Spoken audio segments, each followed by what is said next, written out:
박노인은 올해 78이었다. 허리는 굽었지만 손은 여전히 단단했다. 평생 농사만 지으며 남에게 손 벌린 적이 단 한 번도 없었다. 그의 하루는 단순했다. 새벽에 밭으로 나가고 해질 무렵엔 마을 정자에 들러 동네 어르신들과 국수 한 그릇 나눠 먹었다. 그가 가진 건 많지 않았지만 그는 항상 웃었다. 그가 가장 아꼈던 건 낡은 서랍 속의 통장이었다. 파란색 은행 로고가 반쯤 지워진 30년 동안 한 번도 바뀌지 않은 통장. 이게 내 평생의 땀이지. 그는 매번 통장을 꺼내들 때마다 그렇게 말했다. 그 통장엔 그의 세월이 있었다. 모내기한 날, 일용직으로 나간 날, 병원 청소를 도와받은 날품값까지. 조금씩 모으고 또 모은 돈이 그의 삶을 증명했다. 하지만 그런 그에게도 믿는 사람이 있었다. 마을에 새로 들어온 젊은 청년 박노인이 늘 아들 같다고 말하던 진우였다. 진우는 말도 곱고 손도 빨랐다. 은행 일도 잘 안다고 했다. 박노인은 세상 돌아가는 걸 잘 몰랐다. 그래서 그저 믿었다. 세상에 나쁜 놈이 어디 있겠어. 요즘 젊은이들은 똑똑해. 그날 진우가 말했다. 할아버지, 요즘은 통장에 돈 놔두면 손해예요. 제가 대신 관리해 드릴게요. 이율 높은 대로 바꿔 드릴게요. 박노인은 고개를 끄덕였다. 그래, 내가 도와주면 고맙지. 그날 밤 박노인은 오랜만에 웃었다. 이제 노후는 조금 편해질 거라 믿었다. 아침 햇살이 부드럽게 스며들던 그날, 그는 몰랐다. 자신의 평생이 그날 한 장의 종이 위에서 사라지고 있었다는 걸. 며칠이 지나고 박노인은 마을 우체통 앞에서 기다렸다. 진우가 통장 바꿔드렸어요. 곧 새 통장이 도착할 거예요. 라고 말한 지 일주일이 지난 날이었다. 하지만 아무리 기다려도 통장은 오지 않았다. 박노인은 처음엔 그냥 느긋하게 생각했다. 요즘 세상이 복잡하다더니 은행 일도 오래 걸리나 보지. 그날 오후 그는 마을버스를 타고 읍내 은행으로 향했다. 창구 직원에게 통장을 보여주며 말했다. 이 통장 새로 바꿔준다 했는데 아직 안 왔어요. 직원은 잠시 컴퓨터를 확인하더니 미묘한 표정을 지었다. 어르신, 이 계좌는 이미 해지됐는데요. 예? 해지요? 누가요? 직원은 조심스럽게 모니터를 돌렸다. 여기 위임장으로 처리된 서류가 있습니다. 거기엔 그의 이름 옆에 익숙한 글씨가 있었다. 대리인 김진우. 박노인은 잠시 말을 잃었다. 손이 떨리고 눈앞이 흐릿해졌다. 진우가? 직원은 안타까운 표정으로 말했다. 죄송합니다, 어르신. 이미 모든 금액이 인출된 상태입니다. 박노인은 무거운 발걸음으로 은행 문을 나섰다. 햇살이 따갑게 느껴졌다. 그는 한참 동안 인도 옆에 서 있었다. 사람들이 스쳐 지나갔지만 그는 그 자리에 박힌 돌처럼 움직이지 못했다. 집으로 돌아오는 길 그는 계속 진우의 얼굴이 떠올랐다. 할아버지, 믿으셔도 돼요. 그 말이 귀에 맴돌았다. 밤이 되어도 잠이 오지 않았다. 서랍 속엔 통장이 없었다. 낡은 종이 한 장, 그리고 오래된 도장만이 덩그러니 남아 있었다. 며칠 뒤 그는 진우의 집을 찾아갔다. 문은 굳게 닫혀 있었다. 이웃이 말했다. 아, 그 젊은 사람요? 며칠 전에 짐 싸서 나갔어요. 서울로 갔다던데요. 그 말이 끝나기도 전에 박노인의 다리가 풀렸다. 그는 조용히 벽에 기대 앉았다. 가슴이 먹먹했다. 분노보다 허무함이 더 컸다. 평생 믿고 살아온 세상에 이렇게 쉽게 속을 수도 있다는 게 그저 믿기지 않았다. 그는 손끝으로 허공을 더듬었다. 마치 통장을 찾는 듯 그의 인생을 붙잡는 듯. 그날 밤 그는 불 꺼진 방 안에서 혼잣말처럼 중얼거렸다. 돈은 잃었지만 마음까지는 안 뺏기지. 그 말이 방 안을 울렸다. 그리고 아주 천천히 그의 눈에 눈물이 고였다. 며칠이 지나도 박노인은 진우를 찾을 방법이 없었다. 핸드폰도 꺼져 있었고 주소도 바뀌어 있었다. 아침마다 은행 앞에 앉았다. 혹시라도 진우가 나타날까 싶어서. 비가 와도 바람이 불어도 그는 같은 자리에서 기다렸다. 은행 직원들은 처음엔 불편해했지만 며칠이 지나자 그저 안타깝다는 눈빛으로 바라봤다. 어느 날 한 젊은 직원이 다가와 물었다. 어르신 계속 여기 계시면 안 돼요. 감기 드세요. 박노인은 미소를 지었다. 아니야. 여기 있으면 언젠간 오겠지. 그의 눈엔 희미한 희망이 남아 있었다. 사람을 믿었던 세월이 길어서였을까? 그는 여전히 기다림이라는 단어를 포기하지 못했다. 점심시간이 지나고 은행 문이 닫히려 할 때쯤 그는 천천히 자리에서 일어났다. 주머니에서 꼬깃 탄 지폐 몇 장을 꺼내 은행 앞 편의점에서 빵 하나와 우유 하나를 샀다. 작은 벤치에 앉아 우유를 홀짝이며 혼잣말을 했다. 젊은 사람들은 다 바쁘니까. 그럴 수도 있지. 내가 괜히 욕심냈나. 그때 옆자리에서 대화를 나누던 중년 부부의 말이 들렸다.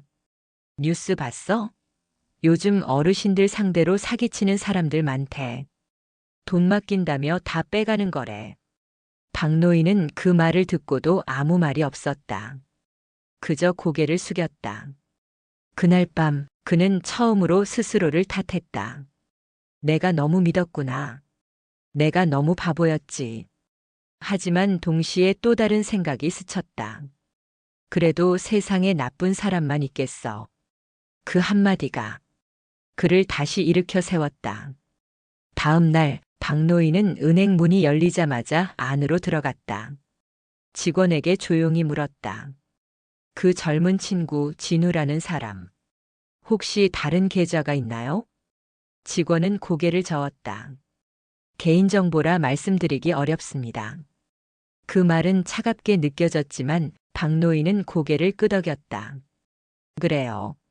나도 그럴 줄 알았어요. 그는 돌아서며 말했다. 내 돈은 없어졌어도 내 이름은 아직 남았으니까. 은행 문을 나서자. 햇살이 눈부셨다. 그는 천천히 그러나 똑바로 걸었다. 주름진 손이 떨렸지만 그 눈빛엔 이상하게 단단한 빛이 있었다. 그날 저녁 박노인은 낡은 수첩을 꺼내 들었다. 그리고 조용히 글자를 써내려갔다. 내가 이 세상에 남긴 건 돈이 아니라 정직이었지. 며칠이 지났다. 박노인은 여전히 잠을 설쳤다. 하루 종일 진우 생각이 떠나지 않았다. 분노보다 허망함이 컸고 그저 자신이 어리석었다는 생각뿐이었다. 그날 오후 그는 정리되지 않은 서류 더미를 꺼내 들었다. 오래된 서랍 속엔 세월의 먼지가 쌓여 있었다. 이사 오기 전부터 그대로 두었던 상자였다. 봉투 몇 개를 치우다. 구겨진 봉투 하나가 눈에 띄었다. 박노인 귀하. 누런 종이에 적힌 글씨였다. 봉투 속에는 낡은 은행 통장이 들어 있었다. 그는 순간 멈췄다. 기억이 천천히 되살아났다. 그건 15년 전 부인이 세상을 떠나기 전에 혹시 모르니 이건 꼭 간직해요. 라며 건네준 통장이었다. 그는 조심스럽게 통장을 펼쳤다. 겉은 발에 있었지만 안쪽 글씨는 또렷했다. 농협 사랑적금 예금주 박순애. 바로 그의 아내 이름이었다. 마지막 거래 날짜는 그녀가 세상을 떠나기 며칠 전이었다. 그 아래엔 작은 글씨로 이렇게 적혀 있었다. 자동이체 계좌 박영수 남편. 박노인은 숨을 멈췄다. 그는 그동안 까맣게 잊고 있었다. 아내가 매달 자기 통장에서 조금씩 빠져나가던 돈의 의미를. 떨리는 손으로 은행을 찾아갔다. 창구 직원이 통장을 확인하더니 놀란 눈빛으로 말했다. 어르신, 이거 아직 살아있는 계좌예요. 박노인은 믿기지 않았다. 살아있다고요? 네, 해지된 기록이 없습니다. 그리고 잔액이 꽤 있습니다. 직원이 조심스레 통장을 내밀었다. 잔액란에 찍힌 숫자, 거기엔 9,840만. 그는 눈을 크게 떴다. 89만 원짜리 월급을 받던 시절, 그녀는 어떻게 이 돈을 모았을까? 한참 동안 말이 나오지 않았다. 그의 손끝이 떨렸다. 그 순간 그는 통장 맨 뒷장에 적힌 글귀를 발견했다. 이 돈은 당신의 마음이 흔들릴 때를 위해 남겨요. 돈보다 더 중요한 건 당신의 마음이니까. 그는 그 자리에서 한참 동안 울었다. 사람들이 오가고 은행 방송이 울려 퍼졌지만 그는 아무것도 들리지 않았다. 그의 세상이 다시 움직이기 시작했다. 모든 걸 잃었다고 생각했던 순간 사실은 그가 잃지 않은 게 있었다. 그건 돈이 아니라 사람의 마음이었다. 그는 눈물을 닦으며 조용히 중얼거렸다. 여보, 나 아직 괜찮아. 당신이 남긴 마음 이제 내가 쓸게. 그날 밤 박노인은 아내의 통장을 손에 쥔 채 한참 동안 생각에 잠겼다. 이제 다시 시작할 수 있을까? 그가 잃은 건 돈이 아니라 마음이었고 그 마음을 되찾은 지금 그는 다시 세상과 마주 설 용기를 얻었다. 다음 날 그는 은행을 다시 찾았다. 창구 직원에게 말했다. 이 돈 그냥 두기엔 너무 많네요. 다른 사람들한테 도움이 되면 좋겠어요. 직원은 놀란 눈으로 물었다. 기부를 하시겠다는 말씀이세요? 박노인은 미소를 지었다. 기부라기보다 나눔이죠. 나도 누군가에게 한 번쯤 좋은 사람이 되고 싶어요. 그는 잔액의 절반을 마을 복지센터에 기부했다. 그 돈은 형편이 어려운 학생들의 장학금으로 쓰였다. 며칠 뒤 읍내 게시판엔 익명의 기부자 시골마을 학생 12명 후원 이라는 기사가 붙었다. 마을 사람들은 수군거렸다. 그거 박노인 아닐까? 그는 그저 미소만 지었다. 나 같으면 좋겠네요. 하지만 그건 시작에 불과했다. 며칠 뒤 우연히 시장 입구에서 낯익은 얼굴을 봤다. 바로 진우였다. 비싼 정장을 입고 휴대폰을 붙잡은 채 누군가와 전화를 하고 있었다. 박노인은 멀리서 조용히 그를 바라봤다. 그리고 천천히 다가가 말했다. 진우야. 진우는 깜짝 놀랐다. 할아버지. 오랜만이지? 그게 그땐 사정이 좀 있어서. 박노인은 그의 말을 끊었다. 괜찮다. 예? 그 돈 가져가도 된다. 나는 이미 더 큰 걸 얻었으니까. 진우는 말이 막혔다. 정말요? 그래. 근데 한 가지만 묻자. 너 그 돈으로 행복했니? 진우는 아무 말도 하지 못했다. 박노인은 미소를 지으며 말했다. 그럼 됐다. 그는 돌아서서 걸어갔다. 그의 발걸음은 천천히 그러나 단단했다. 뒤에서 진우가 말했다. 할아버지 죄송합니다. 박노인은 고개를 끄덕였다. 미안하면 다시 시작하면 되지. 그날 밤 진우는 그 말이 계속 귓가에 맴돌았다. 다음 날 은행 창구에 낡은 봉투 하나가 놓여 있었다. 봉투 안에는 돈 일부와 짧은 쪽지 한 장. 당신 덕분에 나도 다시 사람으로 살고 싶어졌습니다. 직원은 놀라며 물었다. 이거 누가 두고 갔어요? 박노인은 미소 지었다. 글쎄요, 아마 착한 도둑이겠죠. 그는 창밖을 바라보며 조용히 속삭였다. 여보, 당신 말이 맞았어. 돈보다 중요한 건 마음이었어. 며칠이 지나고 박노인은 마을 우체통에 한 통의 편지를 넣었다. 보내는 사람 나는 박노인, 받는 사람 나는 김진우. 편지 안엔 단 한 장의 종이와 복사된 통장 사본이 들어 있었다. 거기엔 손으로 쓴 짧은 문장이 있었다. 진우야, 사람이 돈을 잃는 건 괜찮지만 신뢰를 잃으면 다시 설 수가 없단다. 너는 아직 다시 설 수 있는 나이니까 그걸 잊지 말거라. 박노인은 편지를 넣고 천천히 발걸음을 옮겼다. 가을 바람이 그의 옷깃을 스쳤다. 멀리서 아이들이 뛰노는 소리가 들려왔다. 그는 문득 은행 통장을 열어보았다. 잔액은 아직 남아 있었다. 하지만 그보다 더 값진 건 통장 첫 창 위에 적힌 이름이었다. 예금주 박순애. 그 이름을 손끝으로 천천히 쓰다듬으며 그는 조용히 웃었다. 여보, 당신 덕분에 나 마지막까지 부끄럽지 않게 살았어. 그날 저녁 박노인은 작은 나무 상자에 통장을 넣었다. 그리고 상자 위에 한 장의 쪽지를 남겼다. 이건 내 인생의 전부가 아니다. 내가 믿은 마음들의 기록이다. 며칠 뒤 마을 복지센터에는 새로운 기부금이 들어왔다. 보낸 이는 박순의 기념 계좌.